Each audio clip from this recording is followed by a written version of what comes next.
नमस्कार, बहुत बहुत स्वागत है आप सभी का। आप देख रहे हैं अपनू उत्तराखंड बुलेटिन और आपके साथ मैं हूं अमीशा यादव। चलिए शुरू करते हैं खबरों का सिलसिला।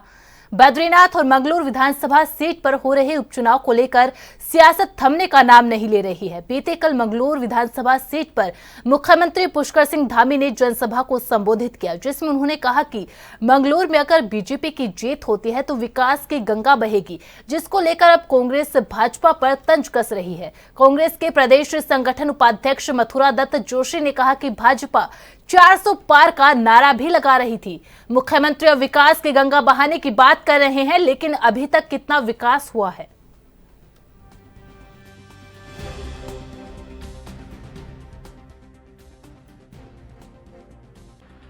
दोनों सीटों पर जीत का दावा कर रही है मुख्यमंत्री। कल मंगलूर विधानसभा सीट पर प्रचार करने के लिए उन्होंने वहां पर कहा कि मंगलूर में अगर भाजपा जीतती है तो विकास की गंगा बहेगी। देखिए, भारतीय जनता पार्टी के लोग 400 पार का नारा देते थे, कितने पार हुए, कितनी सीटें मिली, वही बात यहाँ भी कर रहे हैं।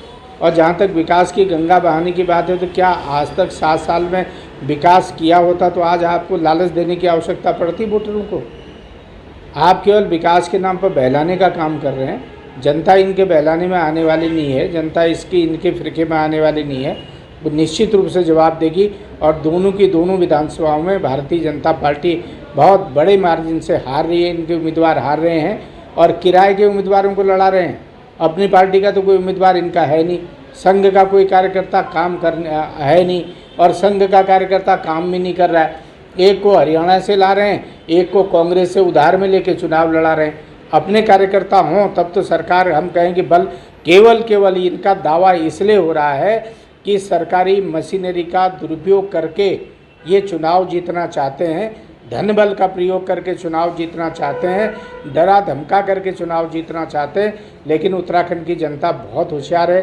बद्रीनाथ विधानसभा और मंगलौर विधानसभा की जनता सब जानती है, इसलिए इनको मुंहतोड़ जवाब देंगे और दोनों की दोनों विधानसभा में भारतीय जनता पार्टी। किच्छा विधानसभा से पूर्व विधायक राजेश शुक्ला ने किच्छा के वर्तमान विधायक तिलक राज बेहड़ पर गंभीर आरोप लगाए हैं। पूर्व विधायक राजीव शुक्ला का कहना है कि तिलक राज बेहड़ बलात्कार, हत्या जैसे गंभीर मामलों को लेकर सदन को गुमराह करने का काम कर रहे हैं। उन्होंने उदाहरण देते हुए कहा कि पंतनगर में कुमारी संध्या द्वारा की गई आत्महत्या के मामले को कांग्रेस विधायक बेहड़ द्वारा अपने पद का दुरुपयोग करते हुए संध्या के घर वालों पर ही उल्टी कार्रवाई करवा रहे हैं।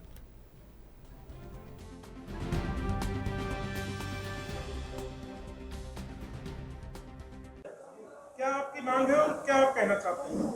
देखिए, मैंने आज विधानसभा अध्यक्ष हमारी रितु खंडूड़ी जी से बाकायदा एक ज्ञापन देकर के मांग की है कि हमारे क्षेत्र के विधायक श्री तिलक राज बेहड़ अपने संवैधानिक पद का दुरुपयोग करके सदन के पटल पर झूठ बोलकर अपराधियों की मदद कर रहे हैं।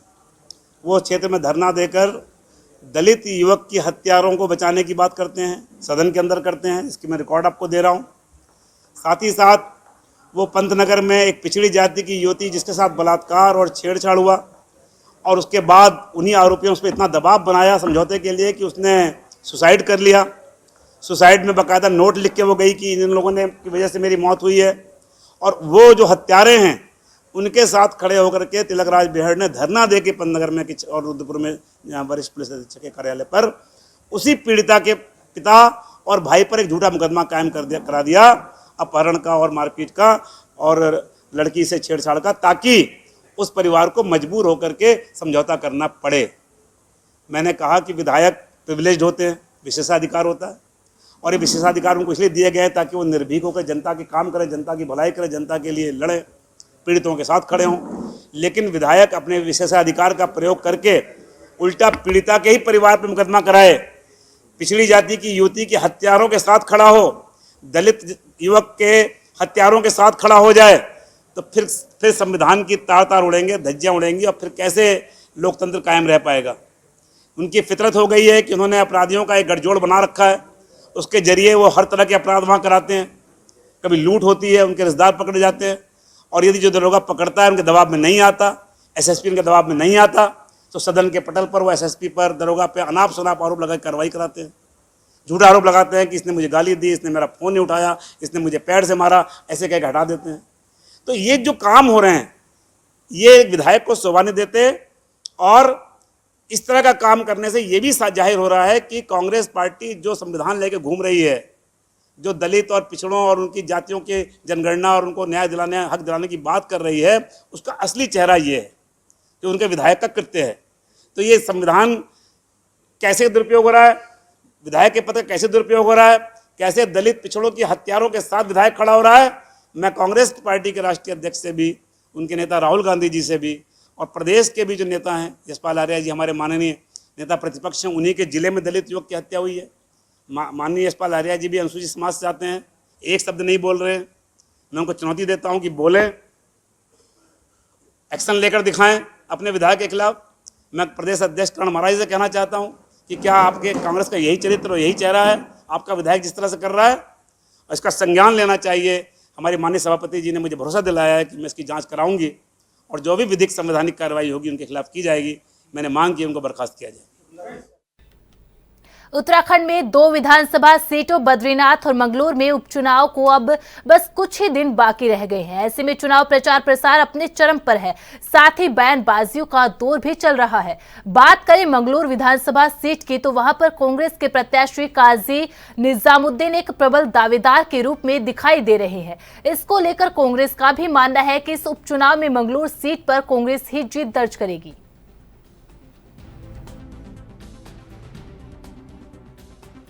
और सीट पर भारतीय जनता पार्टी ने कभी विजय प्राप्त नहीं करी और यही हाल पूरे उत्तराखंड में भी होना चाहिए। मंगलौर की जनता ने हमेशा भारतीय जनता पार्टी को आईना दिखाने का काम किया, क्योंकि उनके साथ हमेशा सौतेला व्यवहार हुआ है। वहां के समीकरण भी कुछ इस तरह के हैं कि भारतीय जनता पार्टी की जीत संभव नहीं है। ऐसे में जो प्रत्याशी इस बार उन्होंने उतार दिया वो तो अपनी इंटरनल लड़ाई से ही जूझ रहा है। भारतीय जनता पार्टी के जो स्थानीय कार्यकर्ता और नेता हैं वो ही करतार सिंह बढ़ाना को पचा नहीं पा रहे, क्योंकि करतार सिंह बढ़ाना का बैकग्राउंड ही कुछ ऐसा है, सारे गलत कार्यों में उनको संलिप्तता उनकी रही है। उसके अलावा कपड़ों की तरह पार्टी उन्होंने बदली है। तीसरा, उनका उत्तराखंड से कोई लेना देना, कोई सरोकार नहीं है। वो बाहरी प्रदेश से, हरियाणा से आते हैं और ऐसा व्यक्ति यदि सदन में पहुंच जाएगा तो फिर उत्तराखंड का क्या हश्र होगा, क्या नीतियां बनेंगी, क्या ध्यान रहेगा, क्या केंद्र बिंदु रहेगा, ये अपने आप में सोचनीय विषय है। और दूसरी तरफ कांग्रेस का प्रत्याशी है जो दिन रात वहां की जनता के सुख दुख में आज से नहीं सालों से उनके साथ खड़ा रहा है। तो जनता का आशीर्वाद तो काजी निजामुद्दीन को ही मिलेगा। इस बात से भारतीय जनता पार्टी पूरी तरह से भिज्ञ हो जाए तो बेहतर है। कुमाऊं के सभी 6 जिलों में 48 घंटों से भी ज्यादा समय से हो रही लगातार बारिश से अब हालात बिगड़ने लगे हैं। तो वहीं हल्द्वानी की गोला नदी खतरे की निशान के पास बहने लगी है, जिससे नदी के आसपास रहने वाले लोगों में डर का माहौल बना हुआ है। देखिए हमारी ये खास रिपोर्ट। उत्तराखंड में मौसम ने अपना तीव्र रूप दिखाना शुरू कर दिया। मानसून की बारिश ने लगातार उत्तराखंड के सभी 13 जिलों को प्रभावित किया है और लगातार अगर बात की जाए तो अब पिछले 48 घंटे से गढ़वाल मंडल के साथ साथ कुमाऊं मंडल के सभी 6 जिलों में लगातार बारिश हो रही है। आप देख सकते हैं, मैं अभी हल्द्वानी में मौजूद हूँ। हल्द्वानी में गौला बैराज के पास गौला पुल है और ये गौला नदी है जहाँ से लगातार पानी का वेग आप देख सकते हैं, पानी का वेग लगातार बढ़ता जा रहा है। और अगर ताजा हालातों की बात की जाए तो गौला नदी अपने खतरे के निशान से ऊपर बह रही है और गौला बैराज ने करीब 37,000 से ज्यादा क्यूसेक पानी यहाँ पर छोड़ा भी है। और गौला नदी के पानी को यहाँ पर छोड़ने के बाद जो गौला नदी के पास आसपास के क्षेत्र हैं, लालकुआ की बात की जाए, बिंदुखत्ता की बात की जाए, शांतिपुरी की बात की जाए, वहाँ पर लगातार अब खतरा बना हुआ है। पानी का जो जल भराव है वो गौला नदी के चलते लगातार बढ़ता जा रहा है और गौला नदी अपने तीव्र वेग में आती जा रही है। पिछले दिनों जब हमारी तरफ से यहाँ पर रिपोर्ट बनाई गई थी, जब गौला नदी बेहद शांत स्वभाव में थी क्योंकि मानसून की शुरुआत हुई थी, अब लगातार नदी ने अपना तीव्र रूप यहाँ पर दिखाना शुरू कर दिया है। लगातार आप देख सकते हैं पानी का वेग लगातार बढ़ता जा रहा है और जो गर्जना के साथ गौला नदी अपने क्षेत्र में अपने बहाव से बह रही है और गौला नदी के आसपास के जो लोग हैं यहाँ पर उनको यहाँ पर हटाने के प्रशासन के द्वारा निर्देश दिए जा चुके हैं और लगातार जल भराव के कारण लगातार लोगों के घरों में पानी घुस रहा है और उसको देखते हुए लगातार यहाँ पर एडवाइजरी भी जारी की गई है। एक युवती मेरे साथ है, उनसे जानता हूँ मैं, लगातार बारिश हो रही है 48 घंटों से, आपकी क्या स्थिति है, कैसे आप लोग यहाँ पर रह रहे हैं? सर अगर बारिश की बात करें तो कंटिन्यूसली 3-4 दिन से यहाँ पे बारिश बनी हुई है और बारिश के कारण दो घातक नाले यहाँ पे बने हुए हैं। एक रक्सिया नाला की है और एक कलसिया नाला है सर, जिससे जो आना जाना है वो अस्त व्यस्त हो चुका है। और कल ही अगर गौला नदी की बात करें तो 33,000 क्यूसेक पानी यहाँ छोड़ा गया है और बहुत परेशानी हो रही है। और आप जिस रोड में मैं खड़ी हूँ आप देख सकते हैं कि जो रोड है वो पूरी गड्ढे से भरी हुई है और आए दिन यहाँ एक्सीडेंट हो। तो आप देख सकते हैं लगातार बारिश का जो दौर है वो हालांकि अभी फिलहाल कुछ थमता नजर आ रहा है और इसी बारिश के जो मिजाज है उसका कुछ रुख शांत हुआ है, तो उसके चलते लोगों ने अब गौला नदी का के पुल का यहाँ पर रुख करना शुरू कर दिया। लगातार यहाँ पर अब गौला नदी का नज़ारा देखने के लिए लोग पहुंच रहे हैं। एक युवा मेरे साथ और मौजूद है। भैया ये बताइए, 48 घंटे हो गए हैं बारिश को, आप लोग यहाँ के रहने वाले हैं, कैसा महसूस कर रहे हैं लगातार यहाँ पर जो पानी आ रहा है? बारिश जो है कंटिन्यू होती जा रही है और पहाड़ जो है आप देख रहे हैं, पहाड़ यहाँ नीचे आ रहा है गौला उफान पे, जो आसपास बद्रीपुरा का क्षेत्र है हमारा और जहाँ गधेरे साइड में लोग रहते हैं। काफी लोग डरे हुए हैं, डर का माहौल है कि पिछली बार भी ऐसे ही हुआ था, एकदम ही गधेरा आ गया था और एकदम ही गौला अपने उफान पर थी तो कई लोग घर बह गए थे, पलंग बह गए थे, घरों में पानी घुस गया था। इस बार भी माहौल कुछ ऐसा ही बनता दिख रहा है और प्रशासन कार्य कर रही है इस पर, लेकिन फिर भी एक डर का माहौल सब में बना हुआ है। आप बताइए भैया, कितना डर लग रहा है पानी को देखते हुए? बताइए। देख करके तो सर बहुत डर लग रहा है। यहाँ पर अभी आए हम देखने के लिए, इतना ज्यादा डर लग रहा है, बहुत ज्यादा। तो एहतियात बरतने के निर्देश दिए, एहतियात आप अपनी सुरक्षा कर रहे हो? बिल्कुल कर रहे हैं। उन्होंने नोटिस जारी किए हैं यहाँ से खाली करने के लिए, कुछ लोगों ने खाली कर दिए, कुछ लोगों ने नहीं कर पाए अभी, बाकी ये खाली हो जाएगा जिस तरीके से पानी की पोजीशन देख रहे हैं यहाँ पर। अगर आप देख सकते हैं वो देखिए लगातार पानी का जो वेग है वो कितना बढ़ता जा रहा है। गौला नदी लगातार अपने वेग से बढ़ती जा रही है और ये भयावह रूप है कहीं ना कहीं गौला नदी का, जिस रूप से यहाँ के लोग लगातार डर रहे हैं और लगातार पानी का जो वेग है लगातार बढ़ता जा रहा है। लोग इस मंजर को लगातार अपने कैमरों में भी कैप्चर करना चाहते हैं लगातार, क्योंकि पानी का जो वेग है वो लगातार बढ़ता जा रहा है और इसीलिए गौला नदी को एक तरीके से जीवनदायिनी नदी कहा जाता है। लेकिन लगातार ये नदी खासकर बारिश में भयावह रूप ले लेती है, लोगों को डराने का यहाँ पर्याय बन जाती है और यही मंजर अभी देखने को मिल रहा है। आप देख सकते हैं लगातार जो यहाँ पर नदी नाले हैं वो लगातार बढ़ते जा रहे हैं और पहाड़ों से जो पानी आ रहा है वो गौला नदी में मिल रहा है और ये मंजर अपने आप में भयानक है। इसीलिए लोग लगातार यहाँ पर इस नदी के पानी को देखकर डर रहे हैं और प्रशासन, हालांकि तैयारी प्रशासन ने की थी और लगातार जो कार्रवाई लगातार कर रहा था और उसको लेकर के एडवाइजरी भी यहाँ पर प्रशासन से लगातार जारी कर दी गई थी। Amit Chaudhary, ANB news, Haldwani. उत्तराखंड में 2 विधानसभा सीट बद्रीनाथ और मंगलूर में उपचुनाव को अब बस कुछ ही दिन बाकी रह गए हैं। ऐसे में चुनाव प्रचार प्रसार अपने चरम पर है, साथ ही बयानबाजियों का दौर भी चल रहा है। बात करें मंगलूर विधानसभा सीट की तो वहां पर कांग्रेस के प्रत्याशी काजी निजामुद्दीन एक प्रबल दावेदार के रूप में दिखाई दे रहे हैं। इसको लेकर कांग्रेस का भी मानना है कि इस उपचुनाव में मंगलूर सीट पर कांग्रेस ही जीत दर्ज करेगी, जिसको लेकर प्रदेश कांग्रेस मुख्य प्रवक्ता शीशपाल सिंह बिष्ट ने कहा कि जहां कांग्रेस के प्रत्याशी काजी निजामुद्दीन वर्षों तक क्षेत्र की जनसंख्या को उठाते आए हैं।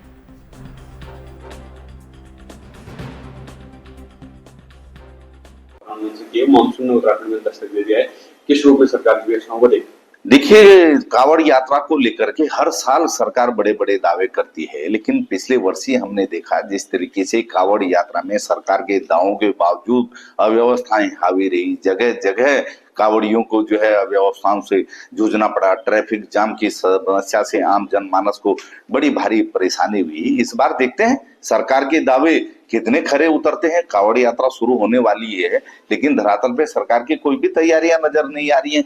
केवल जो है पिछले वर्षों की तरह बयानबाजी हो रही है और जब कांवड़ यात्रा शुरू होगी, मेरा पूरा विश्वास है कि सरकार के जो दावे हैं उनकी पोल खुल जाएगी, क्योंकि आप वैकल्पिक मार्गों की व्यवस्था नहीं कर रहे हैं। कांवड़ियों के लिए जो अन्य व्यवस्थाएं होनी चाहिए वो भी धरातल पे नजर नहीं आ रही हैं। सुरक्षा के कोई खास बंदोबस्त नजर नहीं आ रहे हैं और आम जनमानस को जो है कैसे आप कांवड़ यात्रा की भीड़ से बचाएंगे, उसके लिए भी कोई रोड मैप सरकार का नजर नहीं आ रहा है।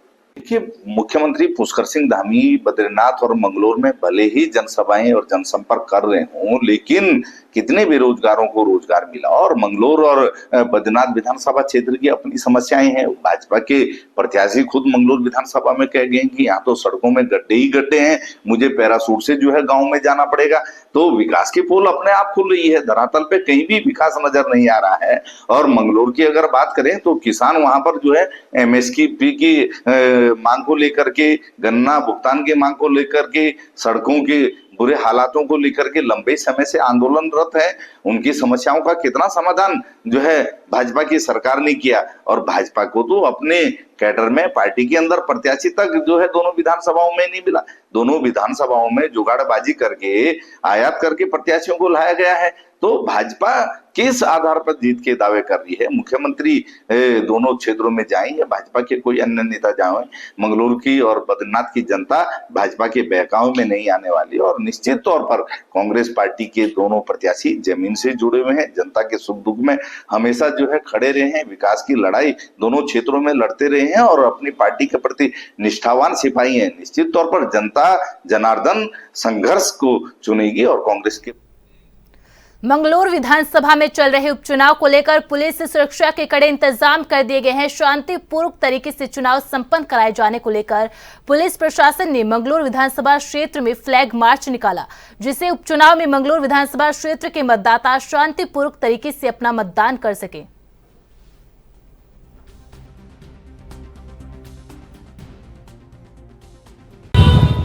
फ्लैग मार्च की कार्रवाई मंगलौर विधानसभा उपचुनाव में पूरी चुनाव प्रक्रिया को स्वतंत्र, निष्पक्ष और शांतिपूर्ण ढंग से संपन्न कराने के लिए तथा विधि व्यवस्था की स्थिति सामान्य बनाए रखने के मद्देनज़र निरंतर फ्लैग मार्च की कार्रवाई अंजाम दी जा रही है। एरिया डोमिनेशन की इस कार्रवाई में सभी central paramilitary forces, PAC, civil police, home guard, PRD, ये सभी का लगातार योगदान बना हुआ है और ये कार्रवाई निरंतर चलती रहेगी। आम जन से अपील एवं अपेक्षा की जाती है कि वे इस चुनाव प्रक्रिया को स्वतंत्र, निष्पक्ष एवं शांतिपूर्ण संपन्न कराने में अपना सकारात्मक योगदान दें। किसी तरह की अफवाहों पर ध्यान न दें। किसी भी तरह की कोई संवेदनशील सूचना अगर मिलती है किसी को तो तत्काल 112 नंबर पर। उत्तराखंड मौसम विभाग का रेड अलर्ट जारी है, जिसको लेकर अल्मोड़ा जनपद में लगातार भारी बारिश को देखते हुए 1 से लेकर 12 के स्कूलों को बंद कर दिया गया है, जबकि 2 दर्जन स्टेट हाईवे बंद हो गए हैं।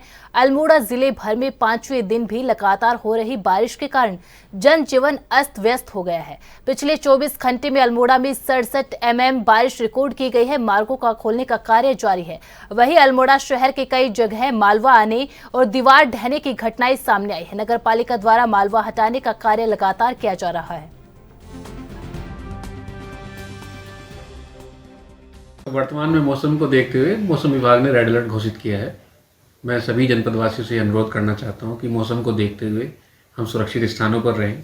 हम पहाड़ पे और ढलाव जैसी स्थिति में ना जाएं। अनावश्यक रूप से गधेरों के पास, नदियों के पास ना जाएं। ऐसी कोई स्थिति में ना फंसें जहां हमें दिक्कत हो सकती हो। और हम अनावश्यक रूप से सड़कों पर भी ना निकलें। आवागमन भी प्रतिबंधित रखें। और साथ ही यह भी अनुरोध करना चाहता हूं कि सभी लोग सुरक्षित रहें और आसपास के लोगों को भी सुरक्षित रखें। अगर किसी भी समस्या आती है, कोई भी आपदा की स्थिति आती है तो आपदा के कंट्रोल रूम में तुरंत फ़ोन करके अवगत भी कराएं और सभी एक दूसरे का ध्यान भी रखें। जैसा कि रेड अलर्ट है और इस रेड अलर्ट को देखते हुए हम लोगों को ध्यान रखने की आवश्यकता है और ये भी देखने की आवश्यकता है कि हम अपने घरों में सुरक्षित रहें। बाहर निकलने से हमें परेशानी का सामना करना पड़ सकता है। अत्यधिक रेन में अगर हम बारिश में हम फंस सकते हैं। अगर रोड लैंडस्लाइड होता है तो हम आगे पीछे आवागमन प्रभावित हो सकता है। तो इन चीज़ों को ध्यान में रखते हुए हमें ऐसे स्थानों पर जाने से बचना है जहां पर हम किसी समस्या में फंस सकते हैं। पौड़ी जिले के कोटद्वार दुगड्डा सतपुली राष्ट्रीय राजमार्ग पर बरसात के दौरान मार्ग बंद होने की समस्या पर कांग्रेस के प्रदेश महासचिव कविंद्र इस्टवाल ने नाराजगी दर्ज की है। उन्होंने कहा कि रोडों का चौड़ीकरण के बावजूद इस मार्ग पर आवागमन जोखिम भरा हो गया है। कहा कि NH 534 पर मानसून सीजन से पूर्व प्रशासन द्वारा की जाने वाली तैयारियों के अभाव के कारण इसका खामियाजा आम जनता भुगत रही है।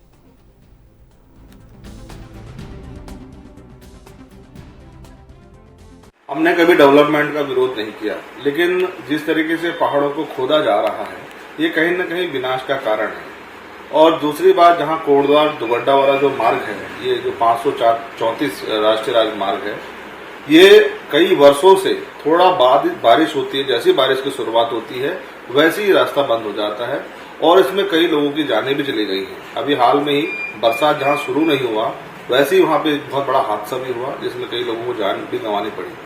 हमारा सरकार से यही कहना है कि जो सरकार जो है, जब मालूम है हमको कि जो हमारा जो रास्ता है बहुत सेंसिटिव जोन है, लेकिन उसके लिए कोई कार्रवाई, कोई काम समय पे नहीं किया जाता। जैसे ही बरसात शुरू होने वाला होता है उसके एक आध महीने बाद वहां काम शुरू होता है और फिर कहीं न कहीं वो लोगों को जान गंवानी वहां पे पड़ती है और बहुत सारे हादसे भी होते हैं और कई घंटों 2-2, 4-4, 5-5 घंटे जाम लगा रहता है, जिससे कई जरूरी काम, चाहे कोई अस्पताल जाने वाला रोगी हो या कोई बुजुर्ग हो, आने जाने वाले यात्री सब परेशान हैं। हमारे को एक और बात कहनी है कि जहां पर हमारे पीडब्ल्यूडी मंत्री जो उस उत्तराखंड के हैं, वो धुरी का गृह क्षेत्र, उसी रोड से उनका आना जाना होता है, जब वो उस सड़क को ठीक नहीं कर पाए तो वो पूरे राज्य को कैसे देखेंगे, ये बड़ा सवाल है। दूसरा, हम जो ऋषिकेश और बद्रीनाथ वाली सड़क की बात करते हैं, जहां आप ऑल वेदर की बात करते हैं, गडकरी जी ने, हम क्योंकि सम्मान करते हैं, एक बहुत विजन वाले व्यक्ति हैं, लेकिन मुझे लगता है कि कहीं न कहीं उनके यहाँ पर गुणवत्ता की कमी रही है। जिस तरीके से उन्होंने कहा था वो गुणवत्ता हमारे उत्तराखंड की सड़कों पर नहीं मिली है। ठेकेदारों ने जिस तरीके से आनन फानन में पूरा पहाड़ खोद के रखा, आज आप पूरे साल भर देखिएगा, बरसात ही नहीं पूरे साल भर में कहीं न कहीं लैंडस्लाइडिंग होती है और उससे कई लोगों की जानें चली जाती है। और अब बरसात में तो इतना खतरा है कि कोई भी यात्री वहां जाने से डरता है। अभी आप हाल में देखिएगा, परसों कुछ दिन की बात है कि बहुत बड़ा एक्सीडेंट वहां पे हुआ, तो रोज ही यही परेशानी है। आज भी हम लोग पौड़ी से आ रहे थे, लगभग पता लगा कि तोता घाटी और ये नीचे कहीं पर सड़क बंद हो रखी है। अब इस तरीके से बताइए कि कई मुख्यालय से, हमारा पौड़ी मुख्यालय है, हमारा रुद्रप्रयाग है डिस्ट्रिक्ट है, चमोली डिस्ट्रिक्ट है, वहां से कोई जरूरी काम अगर कोई करेगा तो ये सड़कें दोनों तरफ से बाधित हो जाएंगी, तो हम लोगों का आना जाना कैसे होगा, ये परेशानी है, ये सवाल है।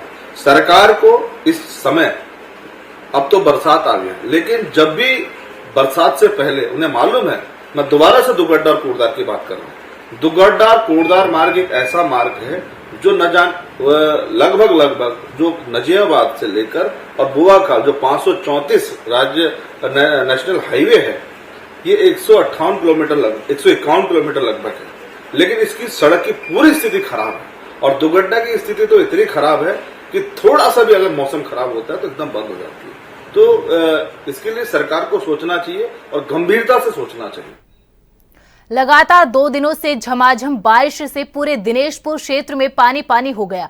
जहां तक नजर जा रही है पानी ही पानी नजर आ रहा है। वहीं नगर पंचायत दिनेशपुर वार्ड नंबर 9 में लोगों के घरों में अब पानी घुसने लगा है, जिसके चलते जनता को परेशानी का सामना करना पड़ रहा है। वहीं घर से बाहर आने जाने के लिए कमर तक पानी में चलकर आना पड़ रहा है।